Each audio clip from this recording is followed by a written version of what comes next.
अस्सलामुअलैकुम। दरवाजे पर दस्तक हुई।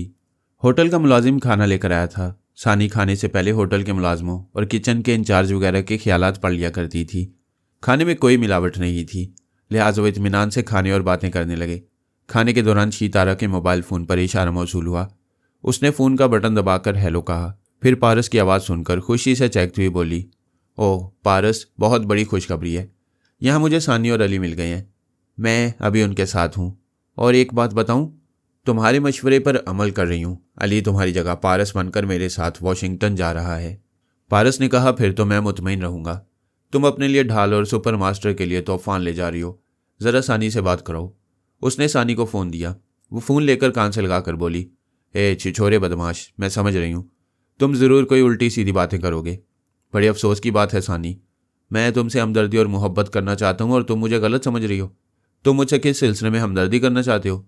यही कि जो तकदीर को मंजूर होता है वही सामने आता है। तुम्हें अली पर बड़ा नाज था, आखिर वो सितारा को देखते ही फिसल गया और उसी की खातिर नाम बदलकर पारस बन गया। तुम फिक्र न करो, आज से मैं अली बनकर तुम्हारे आंसू पहुंचूंगा। मेरे पास चलियो। वह बेफर कर बोली, ऐ लफंगे, सड़े गले बदमाश, हिम्मत है तो मेरे सामने आकर ऐसी बातें करो, मैं तुम्हारा मुंह तोड़ दूंगी। तुम हमें सुकून से खाने पीने दोगे या नहीं? अच्छा, तो अभी तुम सब खाने में मसरूफ़ हो। अल्लाह करे तुम्हारे उसको ठुसका लगे। यह महज एक इत्तफाक ही था। अचानक अली को ठुसका लगा। वो खांसते खांसते गिलास उठाकर पानी पीने लगा। सानी ने ताज्जुब से दीदे फैलाकर अली को देखा, फिर गुस्से से बोली, तुम्हारे भाई की जुबान काली है। अभी उसने कहा था कि तुम्हें ठुसका लगे, आखिर ये क्या भला है? अली ने कहा, तुम खतरनाक दुश्मनों को अपनी जहानत और हाजिर दिमागी से उंगलियों पर नचाती हो और ये पारस तुम्हें उल्लू बना देते हैं। तुम्हारी नफ्सियात से खेलता है और तुम्हें तैश दिलाता है। अरे भाई, इत्तफाक से ठुसका लग गया था, क्यों उससे बातें करके अपना दिमाग खराब कर रही हो? वो शीतारा का बंदर है, शीतारा को ही नचाने दो। सानी ने उसे फ़ोन देते हुए कहा, पता नहीं तुम इस शैतान से कैसे निभा रही हो, लो तुम ही भुगतो। वह फ़ोन लेकर मुस्कुराती हुई बोली, हेलो पारस, सानी मेरी बहुत ही प्यारी बहन है, तुम उसे क्यों परेशान करते हो? वो बोला, पहले तो मैं उसे भाभी समझकर छेड़ता था, अब तुमने उसे अपनी बहन बनाकर मेरी साली बना दिया है। ज़रा फिर फ़ोन दो उस साली को। सानी ने कहा, देखो अली, अभी मैं शीतारा के दिमाग में रहकर सुन रही हूँ। वो मुझे साली कह रहा है, गाली दे रहा है। अली ने कहा, तुमने ये नहीं सुना कि शीतारा तुम्हें बहन कह रही है? वो रिश्ते से साली कह रहा है और तुम गाली समझ रही हो। तुम आखिर इस बदमाश भाई की हमायत क्यों करते हो? मेरे पुरसुकून रहने का राज यही है कि मैं उसे उसके हाल में मस्त रहने देता हूँ। वो बड़ा ढीठ है, उसे मुस्कुरा के रही टाल दिया करो, इसी में भुलाई है। शीताना ने फ़ोन पर पूछा, क्या तुम सुन रहे हो कि तुम्हारी कैसी तारीफ़ें हो रही हैं? सुन रहा हूँ, मेरा नाम हो रहा है और ये मेरे ही लिए कहा गया है कि बदनाम जो होंगे तो क्या नाम ना होगा? वो हंसने लगी। उसने कहा, मैं थोड़ी देर पहले सो रहा था, ख्वाब में तुम्हें परेशान देखा तो फ़ौरन बेदार होकर खैरियत मालूम करने लगा। खुदा का शुक्र है कि तुम खैरियत से और महफूज हो। वो खुश होकर बोली, तुम मेरे दुख सुख को ख्वाबों में देखते हो? मैं तुम्हारी मोहब्बत से मगरूर हो जाऊंगी। सानी ने लुकमा चबाते हुए नागवारी से कहा, तुम्हें उल्लू बना रहा है। शीतारा खाती रही और फ़ोन पर उससे बातें करती रही, फिर उसने फ़ोन बंद कर दिया। 3 घंटे बाद फ़्लाइट न्यूयॉर्क जाने वाली थी। सानी और शीतारा ने ख्याल ख्वानी के जरिए 3 मुसाफिरों को मजबूर किया था कि वो अपनी सीटें कैंसिल करा दें। जिस काउंटर पर वो कैंसिल कराने आए, उन्होंने उसी काउंटर कलर के दिमाग में जाकर उसे वो 3 सीटें अपने नाम करा लीं। उन तीनों के नाम फर्जी थे, चेहरे बदले हुए थे। जब तक वो खुद को जाहिर न करते कोई उन्हें पहचान न सकता। यही वजह है कि जब वो 3 घंटे बाद त्यारे में सवार हुए तो एक सीट पर आराम से बैठा हुआ दाऊद मंडोला उनमें से किसी को पहचान ना सका। वो सानी से पीछा छुड़ाने के लिए इटली के शहर रूम में आर्जी क्याम के लिए जा रहा था। बचाव की ऐसी तदाबीर पर अमल करते वक्त आदमी ये भूल जाता है कि मौत तो किसी एक दिन आती है, मगर शामत आती जाती रहती है। इस फरार होने वाले सफ़र में भी मंडोला की शामत आ गई। वैसे वह फ़िलहाल इसलिए महफूज था कि सानी और अली भी उसे मुख्तलिफ बहरूप में नहीं पहचान सकते थे। मंडोला तैयारी की सबसे पिछली सीट पर बैठा हुआ था। सानी, शीतारा और अली दरमियानी हिस्से में मंडोला से काफ़ी फासले पर थे। उनका एक दूसरे से सामना होने का इम्कान नहीं था। सब ने अपनी आवाज़ें और लहजे बदले हुए थे, लिहाजा वो ना तो चेहरों से और ना ही आवाज़ों से एक दूसरे को पहचान सकते थे। यही तवक्को की जा सकती थी कि वो सब अजनबी हमसफ़रों की हैसियत से अपनी मंजिल पर पहुंच जाएंगे और कोई गड़बड़ नहीं होगी। लेकिन एक त्यारे में टेलीपैथी के 3 अहम बॉम्ब हों और अली नाम का एक हाइड्रोजन बॉम्ब मौजूद रहे और वहाँ धमाके ना हों, ये तो सोचा भी नहीं जा सकता। मगर धमाके कैसे होंगे? मंडोला के अलावा सानी और शीतारा ने भी यह तय किया था कि सफ़र के दौरान ख्याल ख्वानी नहीं करेंगे। ऐसा करने से ख्वामखा दुश्मनों की नज़रों में आ जाते। मुख्तसर ये कि वो चारों अपनी अपनी दानिस्त में कोई गलती नहीं करने वाले थे, जबकि गलती की नहीं जाती हो जाती है। डी क्रोसो ने अपनी मामूला फ्राई एंडरसन के दिमाग में पारस की पूरी हिस्ट्री नक्श कर दी थी। उस पर तन्वी में अमल करने से पहले पारस की मुख्तलिफ तस्वीर और वीडियो फिल्म दिखाई थी और कहा था तुम जितनी हसीन हो उतना ही ये जवान खूब और स्मार्ट है, तुम दोनों की जोड़ी खूब रहेगी। मिस्टर फ्राई एंडरसन ने कहा था, इसमें शुबा नहीं कि ये जवान बड़ा ही पुरकशिश है, लेकिन तुम जानते हो मैं एंथनी से मोहब्बत करती हूँ और उसी से शादी करूंगी। डीक रोसो ने मक्कारी से मुस्कुराकर कहा, बेशक ये दिल का मामला है। गिलगित पहुंचते ही एंथोनी हमारी टीम में शामिल हो जाएगा। वो अमेरिका का मशहूर कोपैमा है, हमें सियाचिन ग्लेशियर की बुलंदियों तक ज़रूर पहुंचाएगा। ऐसे दलेर और जान हथेली पर रखकर पहाड़ की बुलंदियों पर चढ़ने वाले पर तुम्हारा दिल आ गया है, लेकिन गिलगित के कहीं आसपास पारस से भी सामना होगा। ऐसे वक्त तुम दिल पर हाथ रखकर फैसला कर लेना कि दिल एंथनी की तरफ माइल है या पारस पर मरमिटा है। मिस फ्राई ने दावा किया कि वो सिर्फ एंथनी को दिल दे चुकी है, अब उस पर किसी पारस का जादू नहीं चलेगा। वो सही मायनों में एंथनी की वफादार थी, लेकिन पारस का जादू इस तरह चल गया कि उस रात डीक रोसो ने उसके दिमाग पर कब्जा जमाकर उसके दिमाग से एंथनी की मोहब्बत को मिटा दिया और पारस की मोहब्बत उसके ज़हन पर नक्श कर दी। वो कोपेमाओं की एक टीम बनाकर गिलगित पहुंचा हुआ था। इस टीम में पहाड़ों की खतरनाक बुलंदियों पर चढ़ने वाले दलेर जवान भी थे और सियाहत के बहाने आने वाले सुपर मास्टर के जासूस भी। एक ऐसी औरत और 3 मर्द थे जो अक्स मुंतकिल करने वाले आलात को बड़ी महारत से हैंडल कर सकते थे। डीक रोसो पूरी तैयारियों के साथ आया था। उसका आर्जी क्याम गिलगित में था, मगर आखिरी और अहम मंजिल सियाचिन ग्लेशियर थी। इस सियाचिन ग्लेशियर की बुलंदी सतह समंदर से तकरीबन 15,000 से 23,000 फुट है। भारत ने अप्रैल सन 1984 में बड़ी खामोशी और राजदारी से सियाचिन पर कब्जा कर लिया था और पाकिस्तान में माजी की हुकूमत ख्वाब गफलत में रही। जब आंख खुली तो देर हो चुकी थी। पाक आर्मी ने वहां पहुंचकर भारतीय फौज के कदम वहां से उखाड़ने की कोशिश की, लेकिन कामयाबी न हुई। भारतीय फौज इस कदर बुलंद मुकाम पर मोर्चे बनाए हुए है कि पाकिस्तान आर्मी की जद से दूर रहती है। वहां के मुकाम सियाला और बेल्ला फाडला पर भारत का कब्जा है। उससे नीचे वाली बुलंदी दर्रे जंग ला पर है। पाकिस्तान की पोजीशन बहुत मजबूत है। पाकिस्तान और भारत ने जहां जहां मोर्चे बनाए हैं वहां मौसम की शिद्दत -50 दर्जे सेंटीग्रेड है। बेशुमार अखबारात ने और जंगी माहिरीन ने बयान दिया है कि पाकिस्तान और भारत ने सियाचिन में दुनिया की सबसे महंगी जंग लड़ी है। लड़ाई ना हो तब भी मोर्चे बनाए रखने की सूरत में पाकिस्तान को वहां सालाना 1 से 2 बिलियन रुपए खर्च करना पड़ते हैं, जबकि भारत 3 से 4 बिलियन रुपए खर्च करता है। फिर बात सिर्फ बढ़ते हुए दिफाई बजट की नहीं है, वहाँ मौसम इतना जानलेवा है कि चलना 2 बार हो जाए। वहाँ फौजी जवान कैसे जिंदा रहते होंगे ये खुदा ही जानते हैं। उन फौजियों को 4 कदम चलकर 1 आध मिनट के लिए सांसें दुरुस्त करने के लिए बैठना पड़ता है। इंतहाई बुलंदी पर होने की वजह से सिपाही फेफड़ों की सोजिश का शिकार हो जाते हैं। फेफड़ों में खून और स्याल मादा भर जाता है। नमूनिया और फ्रीज बाइट की मोहलिक बीमारियां लायक होती हैं। फिर सूरज की तेज शिवाएं चांदी जैसी बर्फ से मुनक्किस होकर फूटती हैं तो आंखों और जिल्द को नुकसान पहुंचाती हैं। गोया दोनों ममालिक माली और जानी नुकसानात उठा रहे हैं और जीत किसी की नहीं हो रही। इसके बावजूद सियाचिन ऐसी अहमियत का हामिल है कि भारत वहां से न वापस जाना चाहता है और ना पाकिस्तान उसे आगे बढ़ने का मौका देना चाहता है। ऐसी सूरत में पाकिस्तान ने यह हिकमत अमली तब्दील की है कि यह जंग भारत के लिए माली तौर पर तबाहकुन और नाकाबिले बर्दाश्त बना दी जाए। हमला करने से अखराजात बढ़ते हैं, इसलिए पाकिस्तान अब सिर्फ दिफा करता है। भारत को हमले करने के मौके देता है, लेकिन उसे 1 इंच भी आगे बढ़ने नहीं देता। डीक रोसो और उसकी टीम के अफराद इतनी बुलंदियों पर जाने की हिम्मत नहीं कर सकते थे। अगर वो जाते भी तो वापसी में उनकी लाशें उठाने वाला कोई न होता। वो सिर्फ अक्सर ट्रांसफ़र करने वाले आलात के भरोसे पर आए थे। अगर वो आलात पाकिस्तान और भारत के बुलंद मोर्चों तक पहुंचाकर छुपा दिए जाते तो डीक रोसो किसी 4 दीवारी में आराम से बैठकर दोनों ममालिक के फौजियों की हिकमत अमली और दिफाई पोजीशन वगैरह को अपने टीवी स्क्रीन पर देख सकता था और वह तमाम मनाजिर वीडियो कैसेट में रिकॉर्ड कर सकता था। ऐसे वक्त ये मसला पैदा होता है कि बिल्ली के गले में घंटी कौन बांधेगा। जहाँ मौसम की शिद्दत -50 दर्जा सेंटीग्रेड हो वहाँ कौन जाला जाएगा और उस खुले मैदान में छुपकर वह मुख्तलिफ हालात दोनों ममालिक के फौजी मोर्चों में छुपा सकेगा। ये बिल्कुल नामुमकिन सी बात थी, सिर्फ टेलीपैथी के जरिए मुमकिन हो सकती थी। दोनों ममालिक की अपनी फ़िज़ाई फ़ौज के जवान होंगे जो हेलीकॉप्टर वगैरह के जरिए अपने अपने मुल्क की फ़ौज को रसद पहुँचाते होंगे। उन रसद पहुँचाने वाले चंद जवानों को टेलीपैथी के ज़रिए असर लाया जा सकता था। वह फ़ौज मामूल और ताबेदार बनने के बाद अपने मुल्क की फ़ौज के मोर्चों में इन हालात को छुपाकर और रसद पहुंचाकर वापस आ सकते थे।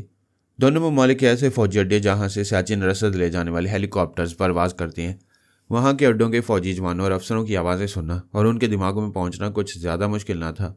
सुपर मास्टर के जासूस मर्दों और औरतों ने इन अफसरान से मुख्तलिफ क्लबों में दोस्ती की और डीक रोसो को उनके अंदर पहुँचाया। उनके दिमागों से पता चला कि जब सियाचिन में मौसम की शिद्दत कम होती है और -30 दर्जा सेंटीग्रेड को पहुंचती तब रसद पहुंचाने वाले हेलीकॉप्टर उधर जाने के लिए परवाज़ करते हैं। लिहाजा ऐसे वक्त का इंतज़ार करने के लिए डी क्रॉसो ने गिलगित में क्याम किया था। फिर यह भी मालूम करना था कि पारस इस इलाके से गुजरने के लिए कब वहाँ पहुँचेगा, क्योंकि शाहराह रेशम से गुजरने के लिए गिलगित से सफ़र शुरू किया जाता है।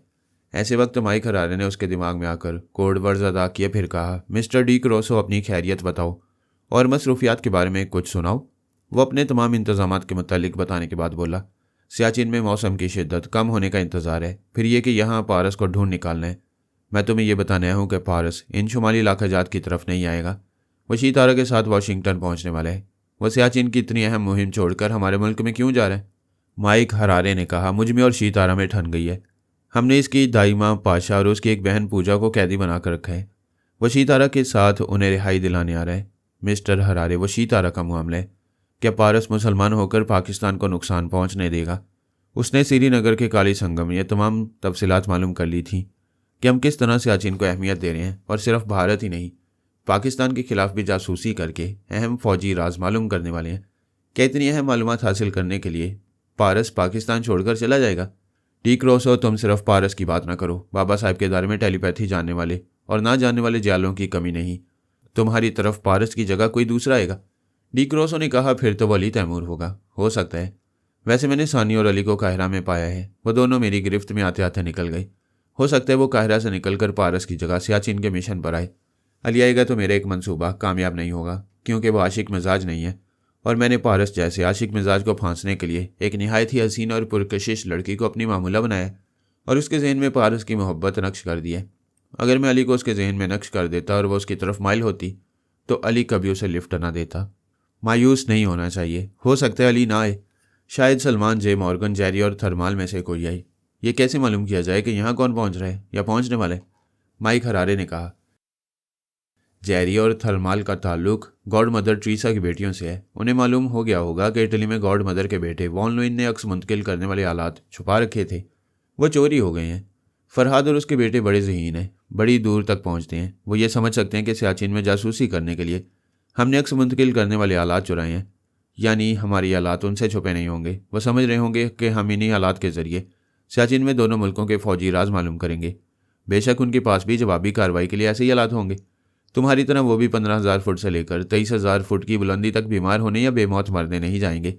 किसी चार दीवारी में आराम से बैठकर अक्स मुंतकिल करने वाले आलात के जरिए तमाम खुफिया मालूमात हासिल करते रहेंगे।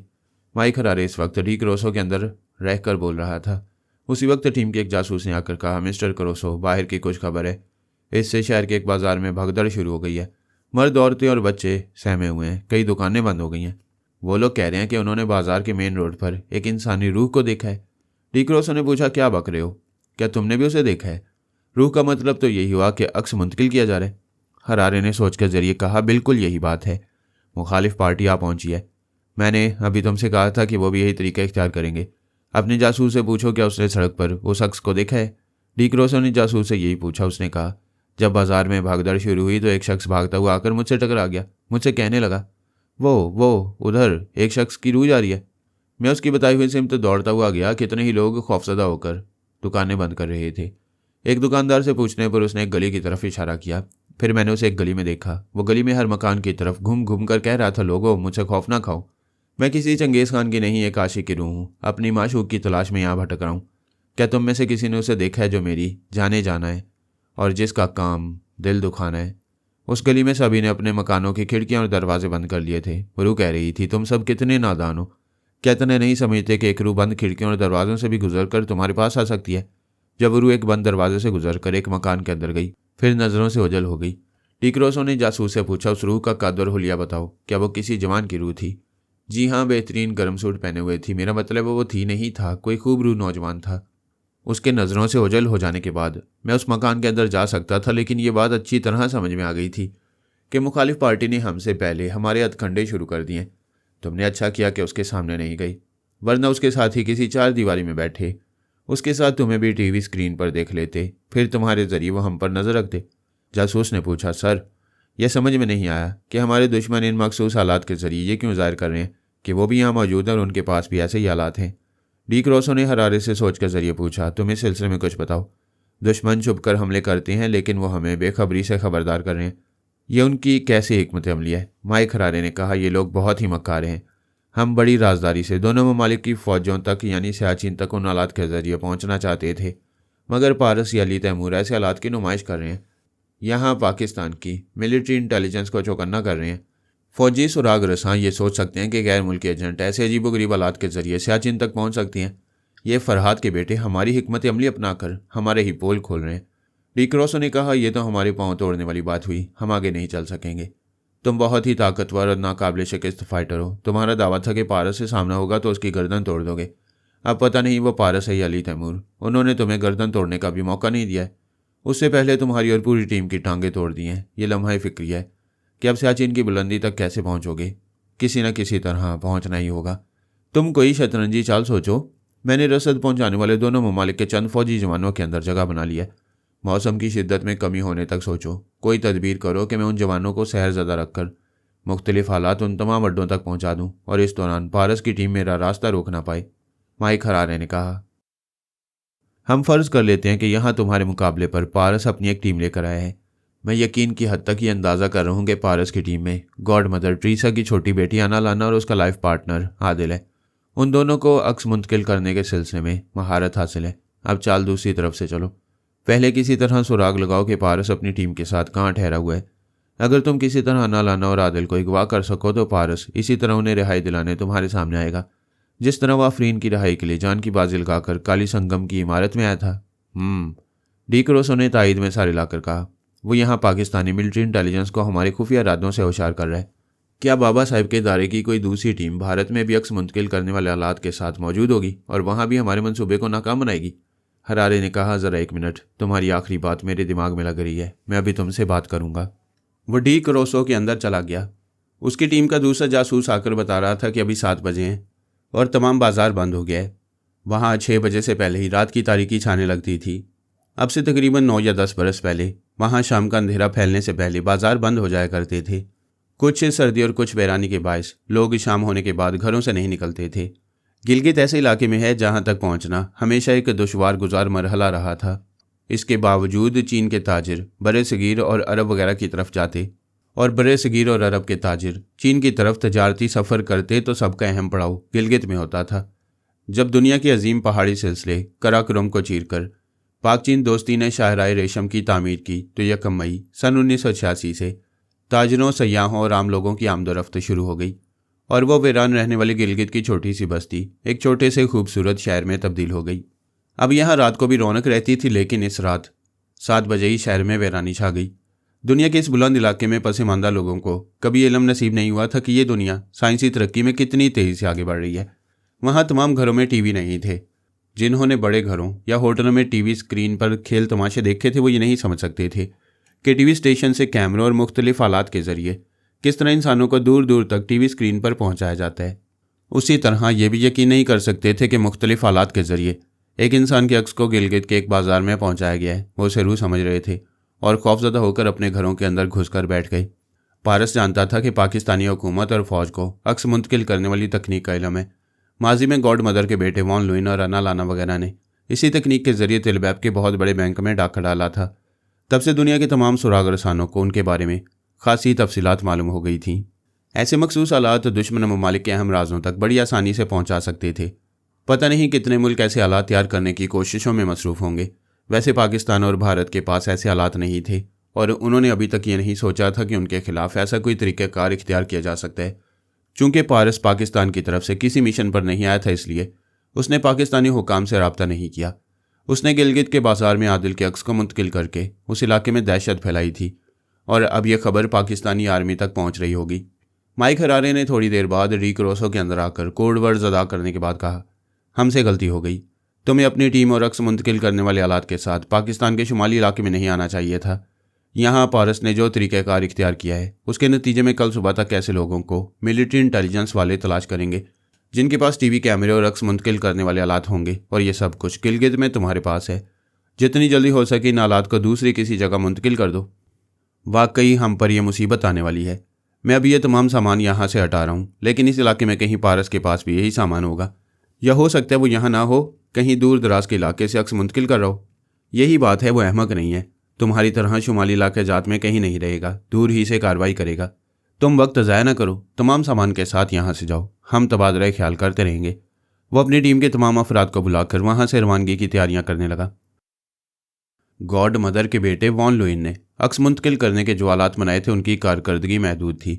वो आलात कम फासलों पर अक्स को ट्रांसफ़र करते थे, लेकिन अली तैमूर ने जब ऐसे आलात बनाए तो उनकी कारकर्दगी में बहुत इजाफा किया। फ्रांस के सैटेलाइट से उन्हें मुंसलिक कर दिया। बाद में यही तरीका माइक हरारे ने भी आजमाया। अब वो हज़ारों मील दूर तक इन आलात के जरिए अक्स मुंतकिल करने लगे।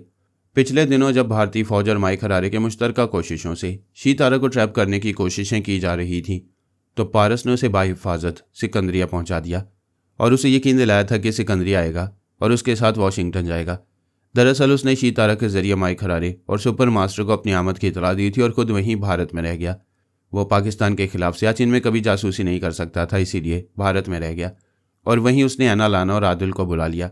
ये मालूम हो चुका था कि सुपर मास्टर की टीम शाहराह रेशम से होकर दर्रा खंजराब में पहुंचकर क़याम करेगी और वहीं पारस की आमद की तवक्को करेगी। बाबा साहब के दायरे में बारबरा और जे मॉर्गन को गिलगित से लेकर दर्रा खंजराब तक के सरकारी ओहदेदारों और वहाँ के बड़े लोगों की आवाज़ें सुनाई गई थीं। उन्हें यह मालूम करना था कि सुपर मास्टर की टीम गिलगित में है या खंजराब की तरफ चली गई है। पारस ने जे मॉर्गन से कहा, मैं दुश्मनों को उनके बिल के अंदर से निकालूंगा। तुम इससे चेक पोस्ट के अफसरान के दिमागों में जगह बनाओ जो गिलगित और दूसरे शुमाली इलाकों से इस्लामाबाद की तरफ आने वालों को चेक करती हैं, और बारबरा दर्रे खंजराब की चेक पोस्ट के अफसरान के अंदर रहेगी। बारबरा ने पूछा, इससे क्या होगा? तुम करना क्या चाहते हो? जो करना चाहता हूँ उसकी तुम इजाज़त नहीं दोगी, इसलिए तुम खामोश ही रहो। वो चिढ़कर बोली, तुम नंबरी बदमाश हो, बेहतर है कि मॉर्गन ही से बातें करो। वो बोला, अगर सुपर मास्टर की टीम गिलगित में होगी तो मेरी हरकतों से वो जगह छोड़ देगी और वहाँ से कहीं दूर जाना चाहेगी। ऐसे में तुम दोनों इस टीम के अफराद को पहचान सकोगे। पारस की प्लानिंग के मुताबिक बारबरा और जे मॉर्गन ने अक्स मुंतकिल करने वाले आलात अपने आलाकारों के जरिए गिलगित के मुख्तलिफ हिस्सों में रख दिए थे। वो आलात नन्हे लॉकेट के बराबर थे, ऐसी ऐसी जगह रखे गए थे कि तलाश के बाद ही नज़र आ सकते थे। फिर वो आलात चेक पोस्ट जैसे मुकामात तक भी पहुंचा दिए गए। पारस ने गिलगित के बाजार में आदिल के अक्स को मुंतकिल किया था और वो लोगों से कहता फिर रहा था कि वो कोई चंगेज़ खान के नहीं, एक आशिक की रूह है और अपने माशूक की तलाश कर रही है। माइक हरारे और डी क्रोसो का ख्याल था कि वो पारस का अक्स होगा। हरारे ने कहा, यह तुम्हें घेरने की चाल है, अपनी टीम से अलग रहो, टीम को नालात के साथ जाने दो। तुम, मिस फ्राई और 2 जासूस वहाँ सयाह की हैसियत से हैं। अपने इन तीनों मातियतों के साथ अपनी कार में निकलो और शहर का एक जायज़ा लो। हो सकता है तुम्हें पारस का अक्स कहीं नज़र आ जाए। इसका एक फ़ायदा ये होगा कि तुम पारस को बदले हुए मौजूदा बहरूप में देख लोगे। डी क्रोसो ने यही किया। उसकी टीम वहाँ से रवानगी के लिए सामान पैक कर रही थी। वह मिस फ्राई और 2 जासूसों के साथ अपनी कार में आकर बैठ गया। एक जासूस कार ड्राइव करने लगा। रात के 9 बजे थे। वह बाजार बंद हो चुका था जहाँ लोगों ने एक रूह को अपनी माशूका के लिए भटकते देखा था, लेकिन शहर के दूसरे हिस्सों के लोगों ने अपनी आंखों से नहीं देखा था, इसलिए उन्हें यकीन नहीं आ रहा था। वैसे किसी रूह को देखने के लिए 2-2, 4-4 की तादाद में आ रहे थे। बाजार बंद होने के बावजूद वहाँ अच्छी खासी रौनक हो गई थी। जो छोटे बड़े होटल, कावा खाने और सिगरेट वगैरह की दुकानें थी वो फिर खुल गई थी। मुकामी बाशिंदों ने 7 बजे वो रूह देखी थी। इसके बाद वो नज़र नहीं आई। लोग बाजार के आसपास की गलियों में गए। कई घरों के दरवाज़ों पर दस्तक देकर पूछा, क्या वाकई उन्होंने किसी रूह को देखा था? 2-4 ने इनकार किया। बाकी ने कस्में खाकर बयान दिया कि उन्होंने अपनी आंखों से उस रूह को देखा था और उसकी आवाज़ भी सुनी थी। लेकिन रात 9 बजे तक उस बाजार में जौक दर जौक आने वालों में से किसी को वो रूह दिखाई नहीं दी। फिर सबने यही कहा कि ख्वामखा अफवाह उड़ाई गई है। उस बाजार के थाने के एक पुलिस अफसर ने अपनी आंखों से आदिल के अक्स को देखा था। वह ज़ईफ़ुल एतकाद नहीं था, इसलिए शशोपंज में था कि आला अफसरान को क्या रिपोर्ट दे। फिर एक फौजी अफसर ने थाने में आकर उससे पूछा, क्या आपने इस इलाके में किसी इंसानी अक्स को देखा है जिसे लोग रूह कह रहे हैं? पुलिस अफसर ने कहा, सर, आपने उसे इंसानी अक्स कहकर मेरी मुश्किल आसान कर दी है। वो ट्रांसपेरेंट था, उसके आर पार देखा जा सकता था। मैं उसे रूह तस्लीम नहीं कर सकता था क्योंकि वो बेहतरीन गर्म सूट में था। फौजी अफसर ने कहा, आप मेरे साथ चंद सिपाहियों को लेकर चलें। हमें मालूम करना चाहिए कि और कितने मोतबर लोगों ने देखा और आखिरी बार उस अक्स को कहाँ देखा गया। वह सिपाहियों के साथ एक बड़ी सी वैन में आकर बैठ गए। पुलिस अफसर ने कहा, कई मोतबर मुकामी लोगों ने मुझसे एक रूह के मुतल्लिक कहा और कसम खाकर कहा कि उन्होंने रूह को अपनी आंखों से देखा है। वो पुलिस वैन बाजार की बड़ी सड़क पर आई। वहाँ दूर दूर तक बेशुमार लोग थे और सब बेयकीनी से कह रहे थे कि सूट पहनने वाली रूह एक मज़का खेज बात है। ऐसी बात पर बच्चे भी यकीन नहीं करेंगे। फौजी अफसर और उसके साथ आने वाले एक मातियत अफसर ये बातें सुनकर मायूस हो रहे थे। उन्हें आर्मी हेडक्वार्टर से ताकीद की गई थी, अगर देखी जाने वाली रूह का चर्चा हो रहा है तो फिर वो रूह नहीं है। जासूसी आलात के जरिए एक इंसान के अक्स को मुंतकिल किया जा रहा है, लिहाजा हकीकत क्या है इस बारे में फ़ौरन रिपोर्ट दी जाए। उस अफसर ने अपने मातहत से कहा, गाड़ी में रखे हुए ट्रांसमीटर के जरिए रब्ता करो।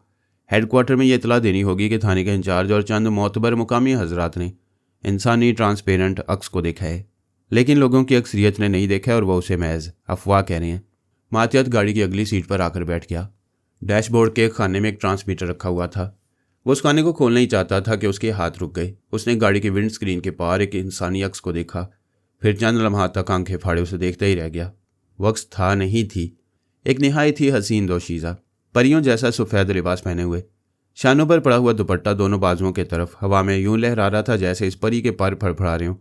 गाड़ी के बाहर खड़े हुए फौजी और पुलिस अफसरान और सिपाही भी उसे सवालिया नज़रों से देख रहे थे। इस पूरी सड़क पर हलचल सी मच गई। लोग शोर मचा रहे थे और अपनी उंगलियों के इशारे से अपने साथियों को दिखा रहे थे जैसे ईद का चांद दिखा रहे हों।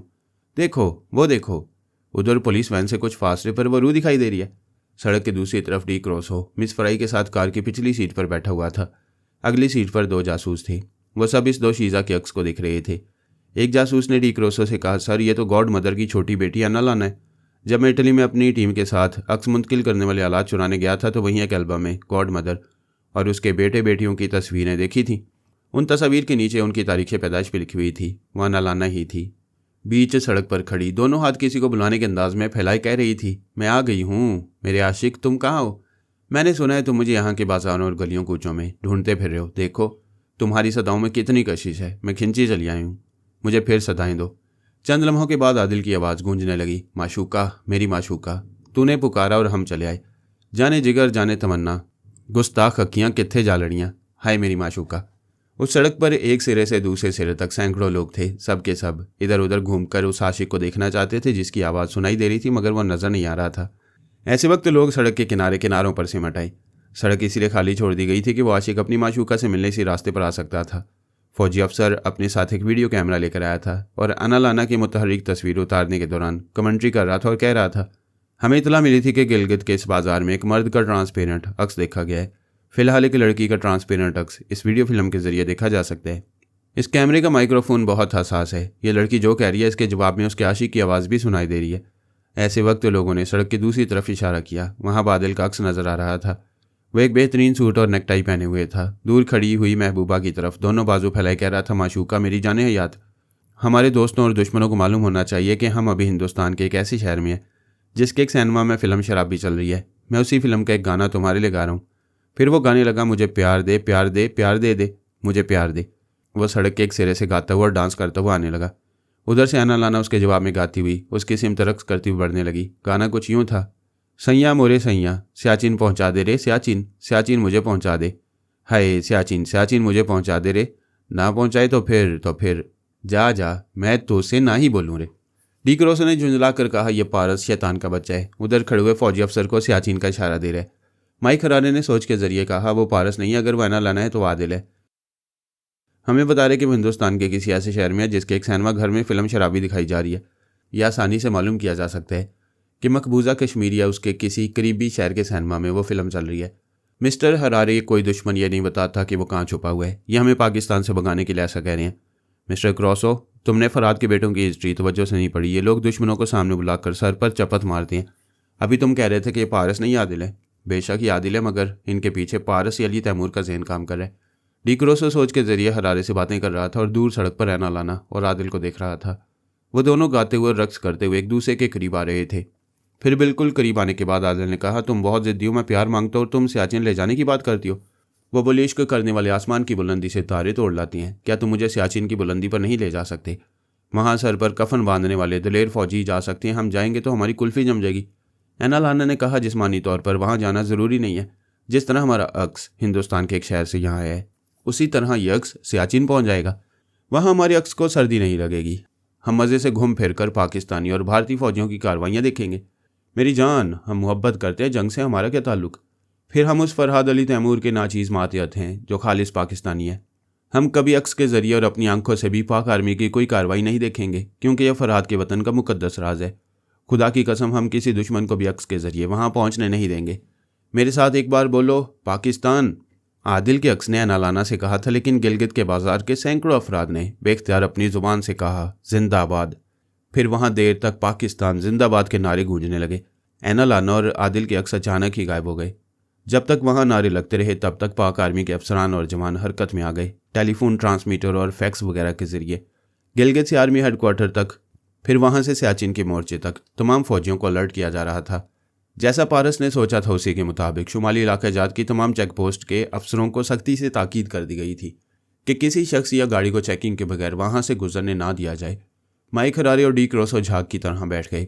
पारस ने अक्स मुंतकिल करने की आम नुमाइश करके उनके तमाम मंसूबों को खाक में मिला दिया था और आदिल के जरिए यह चैलेंज किया था कि किसी दुश्मन को भी अक्स के जरिए सियाचिन तक पहुंचने नहीं दिया जाएगा।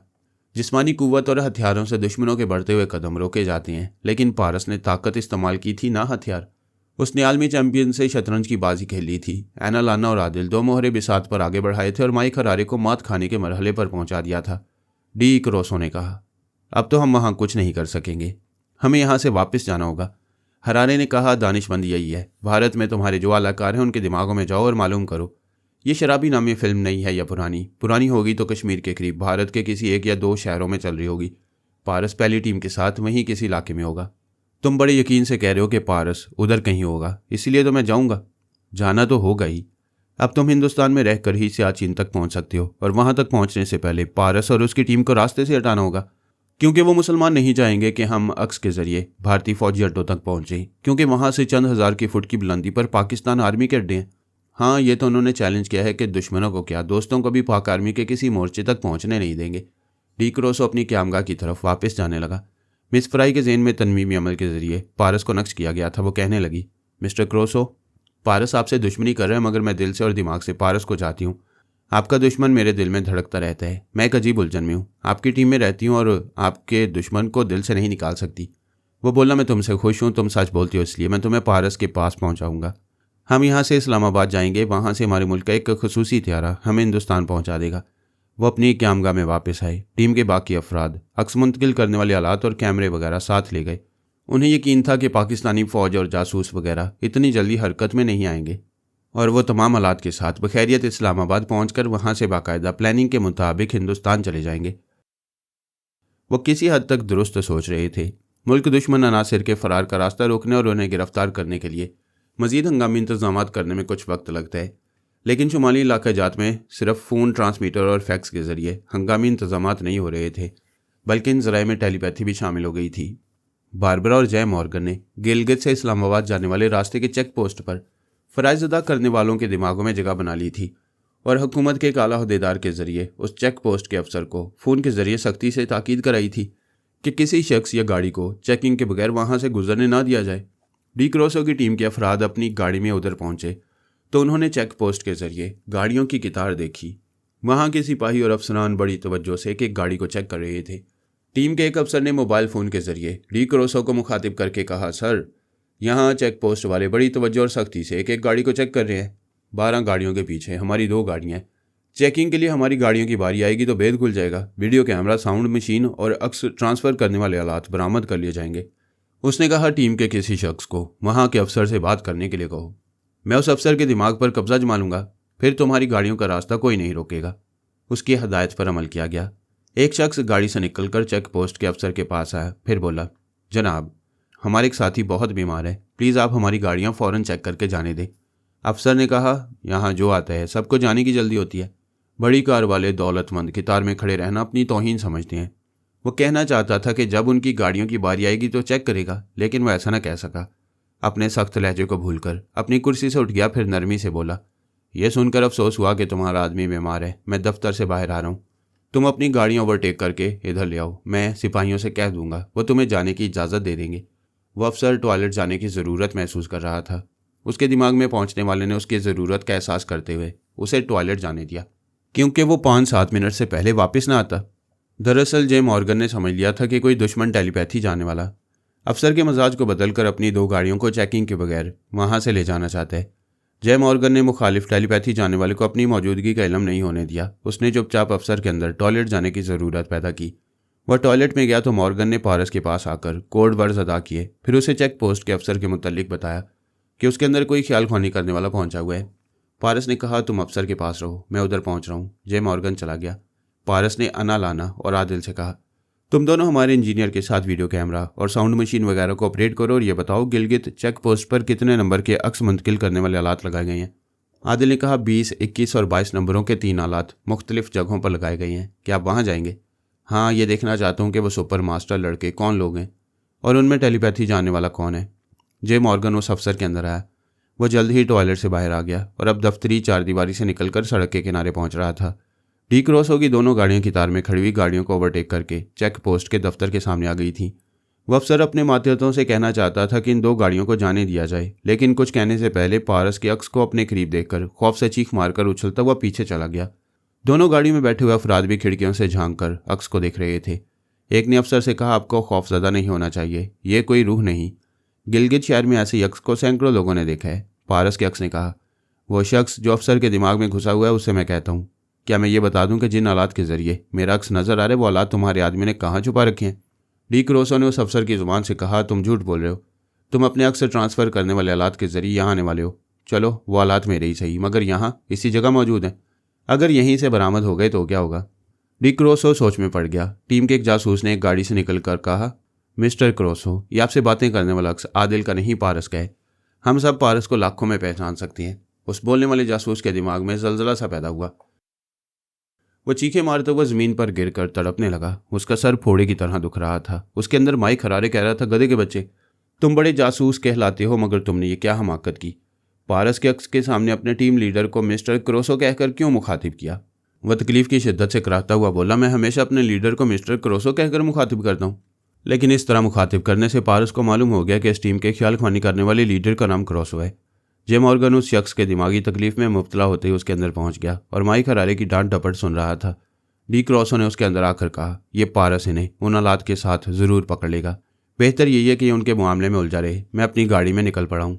इस चेक पोस्ट से किसी शक को शुबा के बगैर गुजर जाऊंगा। हरारे ने कहा, ठीक है, तुम यहाँ से गुजरो, मैं पारस को यहाँ उलझाए रखूंगा। जे मॉर्गन ने पारस को ये तमाम बातें बताई। पारस ने कहा, इसका मतलब यह है कि वो ख्याल ख्वानी करने वाला क्रोसो पीछे किसी गाड़ी में आ रहा है। तुम बारबरा को यहाँ बुलाओ, वो भी तुम्हारे साथ तमाम गाड़ियों वालों के अंदर पहुँचती रहेगी। देखें वो क्रोसो यहाँ से कैसे निकलता है। उधर माइक हराने ने अफसर की जुबान से कहा, मिस्टर पारस, तुम्हें यहाँ देखकर हैरान हूँ। तुम तो शीतारा के साथ वॉशिंगटन आने वाले थे। पारस ने कहा, हैरान होना छोड़ो। क्या शीतारा के साथ अभी जहाँ हूँ वहाँ से मेरा अक्स मुंतकिल होकर यहाँ नहीं आ सकता? हाँ, मगर गिलगित के बाजार में आदिल कह रहा था कि वो हिंदुस्तान के एक शहर में है। बेशक एना लाना और आदिल अपनी एक टीम के साथ हिंदुस्तान में मौजूद है। क्या तुम ये समझ रहे हो कि मैं उनके साथ वहाँ मौजूद हूँ? मैं यही समझ रहा था कि तुम वहाँ उनकी रहनुमाई कर रहे हो। मिस्टर हरारे, अपना शतरंजी जहन इस्तेमाल करो। शीतारा ख्याल ख्वानी करती है, मैं उसके जरिए आदिल को गाइड करता हूँ। क्या हमारे दरमियान कोई समझौता हो सकता है? मैं चाहता हूँ ये दोनों गाड़ियाँ चेकिंग के बगैर गुजर जाएं। जब तुमने दहली शहर की नाकाबंदी कराई थी और शीतारा के फरार के तमाम रास्ते बंद कर दिए थे, तब मैंने तुमसे समझौता करने की दरख्वास्त नहीं की थी। बेशक तुम लोग बाकमाल हो। तुम बड़ी जहानत और बेमिसाल हिकमत अमली से शीतारा को निकाल ले गए। मैं अभी अपनी जहानत से काम नहीं ले सकता। मुझे यकीन है कि शीतारा उसी अफसर के अंदर छुपी हुई है जिसकी जुबान से मैं बोल रहा हूँ। मिस्टर हरारे, मैं जानता हूँ इन गाड़ियों में से अक्स मुंतकिल करने वाला सामान निकलेगा, लेकिन तुम्हारा कोई खास आदमी गिरफ्तार नहीं हो सकेगा। तुम्हारे इन तमाम चमचों को कैदी बनाने से कुछ हासिल नहीं होगा और अक्स मुंतकिल करने वाले आलात छीन कर रख लिए जाएंगे तो तुम्हारे लिए कोई फ़र्क नहीं पड़ेगा। पता नहीं तुम लोगों ने ऐसे कितने आलात बना रखे हैं। तुम्हारे हिंदुस्तान पहुँचने तक वहाँ दूसरे आलात और कैमरे वगैरह पहुँच जाएंगे। तुम हमारी ताकत को और वसीज़ राय को खूब समझ रहे हो। समझ रहा हूँ, इसलिए रास्ता नहीं रोकूंगा और ये कसम खाकर कहता हूँ कि शीतारा मौजूद नहीं है। तुम इस अफसर को अलाकार बनाए रखो और अपनी इन दो गाड़ियों को चेकिंग के बगैर ले जाओ। मैं हैरान हूँ कि तुम मेरे आदमियों को इन हालात समेत जाने की इजाज़त दे रहे हो। मैं पहले कह चुका हूँ कि हैरान होना छोड़ो। मैं चूहे नहीं पकड़ता, शेर का शिकार करता हूँ, इससे पहले कि मेरा इरादा बदल जाए। अपनी दोनों गाड़ियों को यहाँ से ले जाओ। हरारे ने अफसर की जुबान से सिपाहियों को हुक्म दिया, इन दो गाड़ियों को जाने दो। सिपाहियों ने हुक्म की तामील की। वो गाड़ियाँ चेकिंग के बगैर जाने लगी। पारस ने अफसर को देखकर कहा, अच्छा मिस्टर हरारे, मैं भी जा रहा हूँ। मेरा यह एहसान याद रखना। Good night. ये कहते उसका अक्स गायब हो गया। जे मॉर्गन ने उसके पास आकर पूछा, आपने उन्हें जाने क्यों दिया? पारस ने जवाबन पूछा, क्या बारबरा वहाँ चेक पोस्ट पर है? जी हाँ, वह सिपाहियों के अंदर रहकर एक एक गाड़ी को चेक कर रही है। मॉर्गन, तुम्हें भी वहाँ रहना चाहिए। किसी गाड़ी में वो ख्याल ख्वानी करने वाला क्रोसो आ रहा है। उसके साथ कोई ड्राइवर भी होगा तो वो योगा का माहिर होगा। जैसे ही किसी पर शुबा हो मुझे इतला देना। अच्छी बात है, मैं जा रहा हूँ। ज़रा एक मिनट, शीतारा भी सानी और अली के साथ है। सानी से कहो वो शीतारा के साथ मेरे पास फ़ौरन आए। जे मॉर्गन चला गया। थोड़ी देर बाद शीतारा ने उसके अंदर आकर कहा, हाय पारस, तुमने मुझे बुलाया। तुम्हारे पास आकर मैं अपनी खुशी बयान नहीं कर सकती। मैंने सानी के साथ आने को कहा था। सानी मेरे साथ है, तुम्हारे अंदर मौजूद है। तुम उसकी मौजूदगी में मुझसे मोहब्बतों और मुसरतों का इजहार कर रही हो, वो जल भून कर राख हो रही होगी। सानी ने कहा, तुम मुझे गुस्सा दिलाने या चिढ़ाने के लिए छेड़ो, मैं फिर भी नॉर्मल रहूंगी। तुम मुझे छेड़ने को कह रही हो? ऐसी बेहया लड़की मैंने नहीं देखी जो खुद छेड़ने की दावत देती हो। तुमसे खुदा समझेगा, काम की बात करो। पारस ने चेक पोस्ट पर होने वाले वाकयात का जिक्र किया, फिर कहा, मैं नहीं चाहता वो क्रोसो बच कर जाए। तुम्हें किसी भी तरह उसे काबू में करना होगा। फौरन बारबरा और मॉर्गन के पास जाओ। सानी चली गई। वो शीतारा से बोला, क्रोसो के चेक पोस्ट से गुजरने तक माइक हरारे उसकी हिफाजत के लिए ख्याल ख्वानी के जरिए मौजूद रहेगा। मैं चाहता हूं तुम उसे ख्याल ख्वानी का मौका ना दो। मुझे गाइड करो, उसे ख्याल ख्वानी करने से कैसे रोकना चाहिए। तुम्हें उसका मोबाइल फ़ोन नंबर मालूम है, उससे फ़ोन पर रब्ता करो, फिर उसे बातों में जितनी देर तक उलझा सकते हो उलझाए रखो। चलो उसे ये कह दो कि मैं तुम्हारे साथ अक्स मुंतकिल करने के मामले में मसरूफ़ हूँ। फिर अभी होटल के कमरे से बाहर नीचे जाने के लिए निकला तो कॉरिडोर में खड़ा हुआ कोई शख्स मुझे गोली मारकर फरार हो गया। अभी मैं जख्मी हूँ और तुम्हारे जानू पर सर रख के लेटा हुआ हूँ। तुमने मेरी मरहम पट्टी की है। पारस, ये कैसी चाल चल रहे हो? वो तुम्हें जख्मी समझकर तुम्हारे दिमाग में आना चाहेगा। आने दो, मैं उसे मायूस नहीं करूँगा। अच्छा, मैं उसे फ़ोन कर रही हूँ, मगर वादा करो फिर मुझे अपने दिमाग में बुलाओगे। वादा करने की क्या ज़रूरत है? जब वो मुझे ज़ख्मी समझ कर आए तो तुम भी मेरे अंदर चली आना और उससे झगड़ा करती रहना। वो चली गई।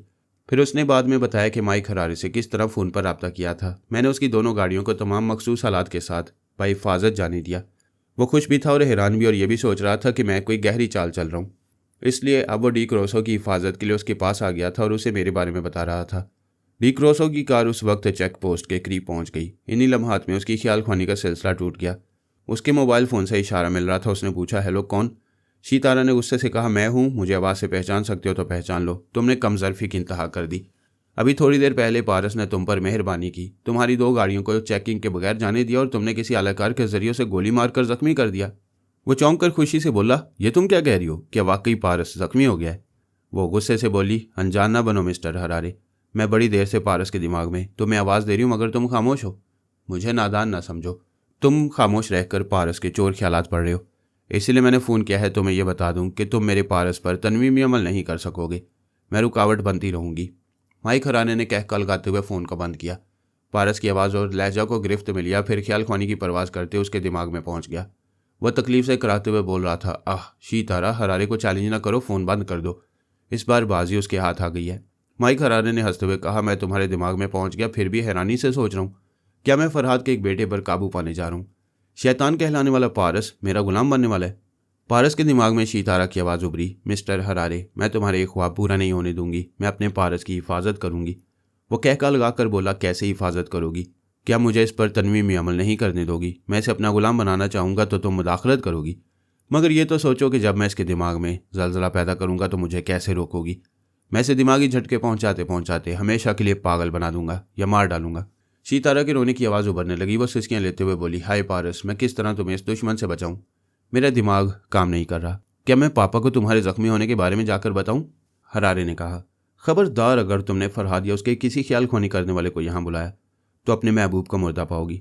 इसके जिंदा सलामत रहने की एक ही शर्त है कि ये मेरा ताबेदार बनकर रहे। वो रोती हुई बोली, प्लीज़ मिस्टर हरारे, हमसे कोई समझौता कर लो। हाँ, समझौता हो सकता है कि तुम तमाम उम्र इसकी महबूबा या बीवी बनकर रहना चाहती हो, तो तुम भी राजी खुशी मेरी मामूला और ताबेदार बन जाओ। मैं तुम दोनों को निहायत आराम व आसाइश से रहने का मौका दूंगा। फरहाद और उसकी फैमिली पर कभी जाहिर नहीं होने दूंगा कि तुम दोनों मेरे ज़ेर असर हो। यूं तुम दोनों के जरिए मुझे बाबा साहब के इदारे के तमाम अहम राज मालूम होते रहेंगे। पारस ने तकलीफ से कराते हुए कहा, तुम और क्या अहम राज मालूम करोगे? पता नहीं मेरे अंदर रहकर तुम कब से मेरे चोर ख्यालात पढ़ रहे हो। मेरे पापा को मालूम होगा तो तुम्हें जिंदा नहीं छोड़ेंगे। मैं तुम्हारे पापा से भी निमट लूँगा। फिलहाल मैं शीतारा से कहता हूँ कि वो खामोश रहे और मुझे इस शैतान के चोर ख्यालात पढ़ने दे। मुझे तुम लोगों की बकवास में अभी तक चोर ख्यालात पढ़ने का मौका नहीं मिला। बस अब तुम दोनों खामोश रहो। शीतारा ने पूछा, पारस तुम क्या कहते हो? क्या मुझे खामोश रहना चाहिए? औरत और खामोशी 2 मुतज़ाद चीज़ें हैं। अगर औरत है तो खामोश नहीं रहेगी, और अगर खामोश रहेगी तो वहाँ औरत नहीं होगी। मेरी जान, तुम बोलती रहो। औरत की बोलियाँ सुनकर शैतान भाग जाता है। यह हरारे क्या चीज़ है? माइक हरारे की आवाज़ उभरी, ये क्या हो रहा है? मैं तुम्हारे चोर ख्यालात पढ़ना चाहता हूँ, मगर वहाँ ऐसी आवाज़ आ रही है जैसे कोई औरत तुम्हारी दीनी किताब पढ़ रही हो। पारस ने कहा, वो मेरी वालदा मोहतरमा आमना फरहाद हैं, किरत से कलाम पाक पढ़ रही हैं। जब वहाँ ईमान बोल रहा है तो हमारी तुम्हारी बोली कहाँ सुनाई देगी? शीतारा ने कहा, पारस ये सानिया आई है, खुशखबरी सुना रही है, ऑपरेशन मुकम्मल हो चुका है। पारस ने इत्मीनान की सांस ली, फिर कहा, मिस्टर हरारे तुमने इतना वक्त मेरे घर में गुजारा, तुम्हारा बहुत बहुत शुक्रिया। अब अपने क्रोसो के पास जाओ, 14 तबक रोशन हो जाएंगे। ये कहते उसने सांस रोकी। हरारे उसके दिमाग से निकलकर अपनी जगह हाजिर हो गया। शदीद हैरानी से सोचने लगा, ये क्या हो गया? पारस तो जख्मी था, तकलीफ की शिद्दत से करा रहा था, मेरी आमद पर सांस रोकने के काबिल नहीं था, फिर ये क्या हो गया? उसने सांस रोककर मुझे कैसे भगा दिया? उसने फिर ख्याल ख्वानी की। पारस के अंदर आया। उसने पूछा, ये भाई आलमी चैंपियन, अब भी समझ में नहीं आया कि तुम्हारे जैसे बड़े मोहरे को मैंने बिसात के खाने में कुछ देर रोककर दूसरे मोहरे को मात दी है। जाओ मेरी शातिर डी क्रोसो के पास जाओ। उसने फिर सांस रोक ली। अब हरारे की खोपड़ी में बात आई कि पारस क़यामत की चाल चल गया है। वो ख्याल ख्वानी की परवाज़ करके डी क्रोसो के पास पहुंचा तो वाकई 14 तबक रोशन हो गए। डी क्रोसो अपनी कार की पिछली सीट पर जख्मी पड़ा था और उसके दिमाग का खुला हुआ दरवाज़ा कह रहा था, आओ सनम, जाओ सनम, घर तुम्हारा है। उसने हैरानी और परेशानी से पूछा, मिस्टर क्रोसो, ये क्या हो गया, कैसे हो गया? वह जख्म की तकलीफ से बोल नहीं पा रहा था। उसकी सोच की लहरों ने कहा, यहाँ के चेक पोस्ट के सिपाहियों ने मेरी गाड़ी की तलाशी नहीं ली, सिर्फ मुझसे और मिस्टर फ्राई से सवालात किए। हमने जवाब दिया, उसके साथ ही पराई सोच की लहरों को महसूस किया और सांस रोक ली। तब एक सिपाही ने पूछा, अपने दिमाग के दरवाजे खोलोगे या जख्मी होना चाहोगे? डी क्रोसो की सोच बता रही थी कि ना वह दिमाग के दरवाजे खोलना चाहता था और ना जख्मी होकर अपने दुश्मन के रहमो करम पर रहना चाहता था। वह फौरन ही दरवाज़ा खोलकर कार से निकलते हुए सड़क के किनारे दरख्तों और झाड़ियों की तरफ भागने लगा। ऐसे ही वक्त एक सिपाही ने उसकी टांग में गोली मारी और वह चीख मार कर गिर पड़ा। गोली घुटने की हड्डी तोड़ती हुई गुजर गई। अगरचे वो बड़ा जीदार था, नाकाबिले बर्दाश्त, तकलीफ भी मुस्कुराते हुए बर्दाश्त कर लेता, लेकिन खून बहुत बह रहा था। फिर ये कि ख्याल ख्वानी करने वालों को अंदर पहुंचने के लिए थोड़ी सी दिमागी तवानाई दरकार होती है, इसलिए वो अपने अंदर आने जाने वालों को रोक नहीं पा रहा था।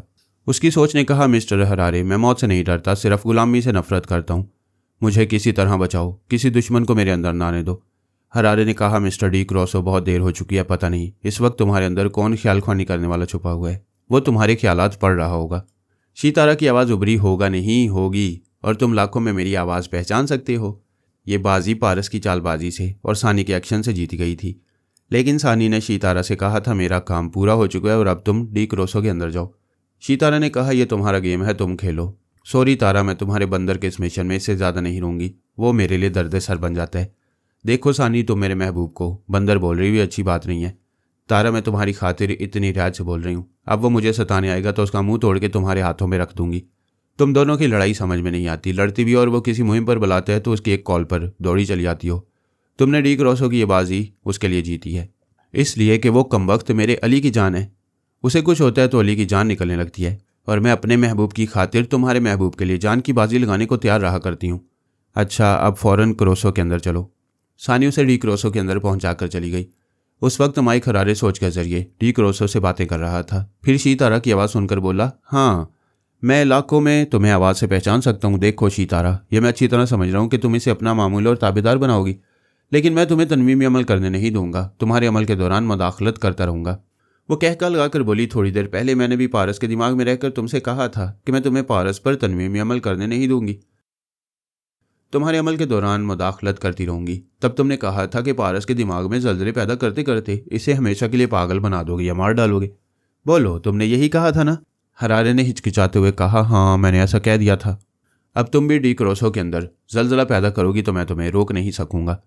तुम चाहते हो मैं इस पर तनवीमी अमल ना करूं और इसके अंदर जल्जले भी पैदा ना करूं, तो फिर तुम क्या चाहते हो?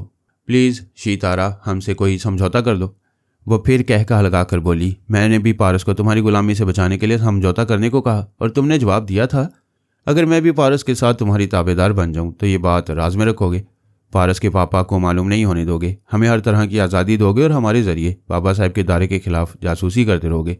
मैं अपनी गलती को मानता हूँ। गलती नहीं, गुरूर कहो। क्या अब भी तुम यही कर सकते हो? अपने साथी डी क्रोसो के साथ हमारे ताबेदार बनोगे और हमारे लिए अपने मुल्क के खिलाफ जासूसी करोगे? मैं पागल नहीं हूं कि जानबूझकर तुम लोगों का गुलाम बन जाऊं। मैंने तुम्हें इसलिए अपना ताबेदार बनने के लिए कहा था कि पारस तुम्हारा यार है, तुम्हारे जिस्म जान का मालिक है। डी क्रोसो मेरा कोई नहीं है, मैं इसके लिए खुद को गड्ढे में नहीं गिराऊंगा। वो बोली, यहाँ मैं तनहा नहीं हूँ, हमारे और भी ख्याल ख्वानी करने वाले मौजूद हैं। तुम डी क्रोसो के लिए हमारी चंद शराइत तस्लीम नहीं करोगे तो हम इसे अभी मार डालेंगे। डी क्रोसो ने तड़प कर कहा, नहीं, मुझे मार डालने की बातें ना करो। मिस्टर हरारे, प्लीज़ जल्दी बताओ और सुपर मास्टर से मशवरा करो, मैं बहुत अहम हूँ। वो मुझे बचाने के लिए लोगों से कोई समझौता करेगा। शीतारा ने कहा, नहीं हरारे, तुम सुपर मास्टर के पास नहीं जाओगे।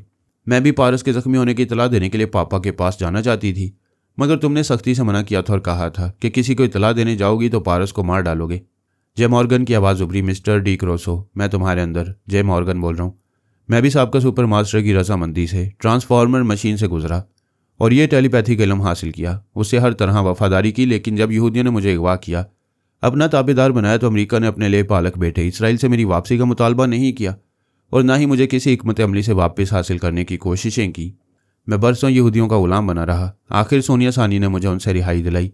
बाबा साहब के इदारे में ना मेरा ब्रेन वॉश किया गया और ना ही मुझे ताबेदार बनाकर रखा गया। मैं आज पूरी तरह आज़ाद हूँ, सिर्फ अपनी मर्जी से और अपने मौसनों के लिए काम करता हूँ और बड़ी सलामती और आराम से रहता हूँ। जे मॉर्गन ने फिर कहा, यह मेरी मुख्तसर से हिस्ट्री है। मैं अपने तजुर्बे की रोशनी में कहता हूँ, सुपर मास्टर और माइक हरारे तुम्हें कुर्बानी का बकरा समझकर हमारे पास छोड़ देंगे। इनके पास ट्रांसफॉर्मर मशीन है, इनकी नज़रों में तुम्हारी कोई अहमियत नहीं। ये हमें मशीन से पैदा होने वाले टेलीपैथी के कीड़े मकोड़े समझते हैं। एक मरेगा तो ये 10 पैदा कर लेंगे। डी क्रोसो ने जख्म की तकलीफ से कराहते हुए पूछा, मिस्टर हरारे तुम खामोश क्यों? मिस्टर हरारे तुम बोलते क्यों नहीं? हरारे की तरफ से जवाब नहीं मिल रहा था। जे मॉर्गन ने कहा, अभी हरारे को धमकी दी गई थी कि वह तुम्हें छोड़कर जाएगा तो तुम्हें मार डाला जाएगा। इसके बावजूद वह तुम्हें छोड़कर चला गया है। डी क्रोसो पर सख्ता तारी हो गया। उसे अपनी मौत का यकीन हो चला था, लेकिन बारबरा ने एक सिपाही के जरिए से बेहोशी का इंजेक्शन लगा दिया ताकि माइक हरारे दोबारा उसके अंदर ना आ सके। फिर वो उसे गिलगित के एक अस्पताल में ले जाने लगी। शीतारा ने पारस के पास आकर पूछा, मैं आई हूँ, क्या एतराज़ करोगे? नहीं, मैं तुम्हारा इंतजार कर रहा था। मुझे बताओ वहाँ क्या हो रहा है? वो बोली। पहले तो हरारे ने उसे बचाने के लिए समझौता करना चाहा, फिर वो शायद सुपर मास्टर के पास मशवरा करने गया, लेकिन बारबरा ने डी क्रोसो को बेहोश कर दिया है और अब उसे अस्पताल पहुंचाया जा रहा है। एक बात समझ में नहीं आई, वो डी क्रोसो तुम्हारी जान का दुश्मन बनकर आया। तुमने उसके चोर ख्यालात पढ़े। वो बहुत ताकतवर है। उसने दावा किया था कि अपने हाथों से तुम्हारी गर्दन तोड़ेगा। पारस ने कहा, इसके जवाब में हम भी उसकी गर्दन तोड़ देते या ख्याल खोनी के झटके पहुंचाकर उसे मार डालते तो ये एक आम सी इंतकाम लेने वाली बात हो जाती। दो में से कोई एक मरता है और एक जिंदा बच जाता है। वो बोली, ऐसा तो अज़ल से होता है, लेकिन जनाब अली असदुल्लाह तबरेज़ी की हदायत है कि दुश्मन को पहली और दूसरी बार ना मारो, उसे जिंदा छोड़कर सोचने समझने और राह रास्त पर आने का मौका दो। जब वो तीसरी बार भी गुमराही इख्तियार करे तो समझ लो वो शैतान है और शैतान बातों से नहीं ठोकरों से मरता है। लेकिन पारस, 3 मौके देने के दौरान कोई शैतान सिर्फ तो दुश्मन हमारा काम तमाम कर सकता है। हमारी हयात का अरसा और मौत के असबाब कातबे तकदीर ने लिख दी हैं। अगर कोई दुश्मन हमारी मौत का सबब बनेगा तो कातबे तकदीर की मर्जी से बनेगा। जे मॉर्गन यहूदियों का अरसे तक गुलाम बना रहा। जैरी और थर्माल भी जादूगर जय परगोला की गुलामी करते रहे। ऐसा ना करते तो अपने आकाओं के हाथ मारे जाते, लेकिन कातबे तकदीर ने उनकी मौत भी नहीं लिखी थी। हमारे जरियों ने राह रास्त पर लाने वाली ज़िंदगी लिखी थी। तुम देख रही हो कि अब ये लोग टेलीपैथी के शैतानी इरादे भूल गए हैं और मस्बत इरादों से काम करते रहते हैं। वो बोली, तुम्हारी बातों से मुझे एहसास हो रहा है कि मैंने भी बारहा तुमसे मुख्तलिफ अंदाज में दुश्मनी की। तुम या तुम्हारे पापा मेरे भाई सरना की तरह मुझे भी तमाम उम्र के लिए अपाहिज बना सकते थे, लेकिन मेरे साथ ऐसा नहीं किया। मुझे तुमसे और तुम्हारे ख़ानदान वालों से मोहब्बतें मिल रही हैं। हमें तुम्हारे भाई पेपे सरना के लिए अफसोस है। जनाब तबरेज़ी साहब ने पेशगोई की थी कि उसे मुआफ़ किया गया तो वो शैतानी रास्तों पर चलेगा, इसलिए पापा ने मजबूर होकर उसे हमेशा के लिए नाकारा बना दिया। सिर्फ तुम्हारी खातिर उसे ज़िंदा छोड़ा है ताकि बराए नाम ही सही दुनिया में कोई तो तुम्हारा सगा भाई रहेगा। तुम्हारे पापा बहुत अच्छे हैं पारस, मैं उनसे बहुत प्यार करती हूँ। अब तुम माइक हरारे का फ़ोन नंबर बताओ, मैं उससे ज़रा 2 बातें करूँगा। तुम भी मेरे पास रहकर उससे कुछ कहना चाहो तो कह सकती हो। पारस ने उसके बताए हुए नंबर पर रब्ता किया। उस वक्त माइक हरारे सुपर मास्टर के पास बैठा। वो बुरी खबर सुना रहा था कि उनका अहम टेलीपैथी जाने वाला डी क्रोसो पारस के जाल में फंस गया है। शीतारा ने चैलेंज किया कि उस पर तनवीमी अमल करने से हरारे उसे रोकेगा तो वो डी क्रोसो को दिमागी झटके पहुंचाकर मार डालेगी। सुपर मास्टर ने कहा, डी क्रोसो को उनका मामूल और ताबेदार बनना नहीं चाहिए। फरहाद की टीम में टेलीपैथी जानने वालों का इजाफा होता जा रहा है। अगर तुम्हारे मुदाखलत करने पर वो लोग उसे मार डालना चाहें तो उसे मर जाने दो। दुश्मनों की ताकत में इजाफा न होने दो। माइक हरारे ने फिर एक बार डी क्रोसो के अंदर आना चाहा ताकि उसे ख़त्म ही कर दे, लेकिन पता चला वो बेहोश पड़ा है। ऐसी हालत में सोची लहरें किसी भी बेहिस दिमाग पर असर नहीं करती हैं। उसने वापस आकर सुपर मास्टर से कहा, वो लोग बहुत चालाक हैं। उसने डी क्रोसो को हमारी पहुंच से दूर रखने के लिए बेहोश कर दिया है। तुम उसके होश में आने का इंतज़ार करो, उसके दिमाग में आते जाते रहो। जैसे ही मौका मिले उसे फ़ौरन ख़त्म कर दो। ये हमारे साथ अजब तमाशा हो रहा है। हम मशीन के ज़रिए टेलीपैथी जानने वाले पैदा करते हैं और उनमें अक्सर फरहाद की टीम में पहुंचकर उसकी कुव्वतों में इजाफा करते रहते हैं। सर, अब डी क्रोसो को ज़िंदा वापस लाना, उसे मार डालना मुमकिन नहीं है। उन्होंने अभी उसे बेहोश रखा है। ये बेहोशी इस तरह तवालत इख्तियार करेगी कि वो क्रोसो को कोमा में रखेंगे। जब हम टेलीपैथी जानने वाले उसके पास आते जाते थक जाएंगे या अपने दूसरे अहम मामलात में मसरूफ़ रहेंगे तो वो डी क्रोसो के दिमाग को लॉक कर देंगे। अब आप सब्र कर लें कि वो हमारे हाथों से हमेशा के लिए निकल चुका है। सुपर मास्टर ने मेज़ पर घुंसा मारते हुए कहा, हम अपने कितने ख्यालख्वानी जानने वालों का मातम करेंगे और उन पर सब्र करेंगे। ख्यालख्वानी करने वाले 3D ताजिकिस्तान में है। अगरचे फरहाद उनसे गाफिल है, मगर पता नहीं ये हमारे ख़ास लोगों को कैसे ताड़ लेते हैं। अगर वो 3D भी फरहाद की चाल में आ जाएंगे तब भी हमें सब्र करना होगा। तुम आजकल शीतारा और पारस से उलझ रहे हो। अगरचे तुम माने हुए शातिर हो, मगर वह शातिरों के बाप हैं।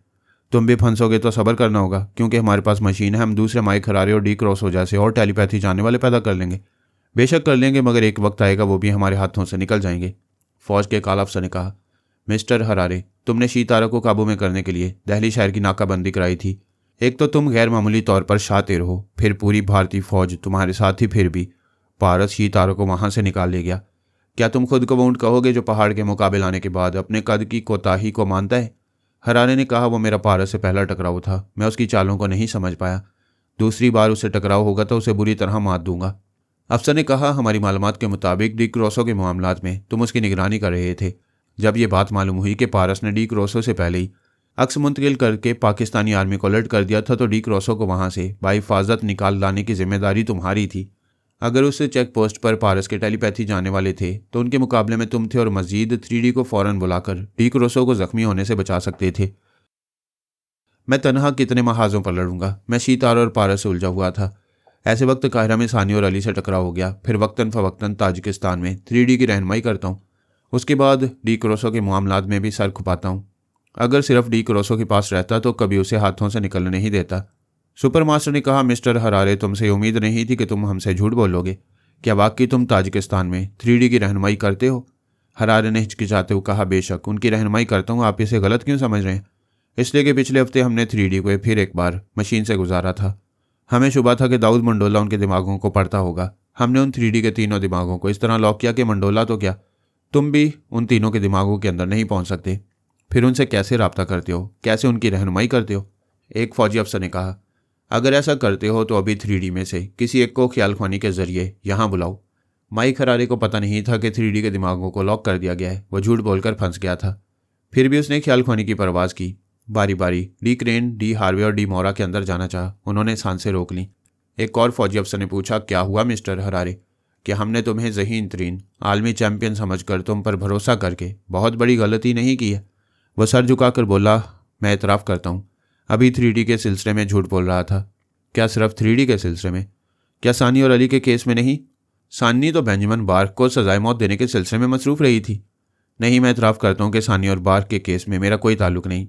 यानी तुम सिर्फ शीतारा और पारस के मामले में मसरूफ़ थे, और पारस हमारे डी क्रॉसो को तिगनी का नाच नचा रहा था और तुम्हें इसकी कोई खबर नहीं। क्या शीतारा ने तुम्हें अपनी ज़ात में उलझा रखा था, या पारस तुम्हें कोई चक्कर देकर घन चक्कर बना रहा था? उसने शिकस्त में गहरी सांस ली, फिर कहा, हाँ, मैं शतरंज का चैंपियन अपनी शिकस्त का एतराफ़ करता हूँ। पारस के सिर्फ एक बेटे से मेरा मुकाबला होता रहा और मैं मात खाता रहा। फिर शर्मिंदगी से अपनी शिकस्त को छुपाता रहा। मैं आप लोगों के सामने खुद को सज़ा के लिए पेश करता हूँ, मगर मैं ये चाहूँगा कि आप भी अपनी गलतियों को समझें।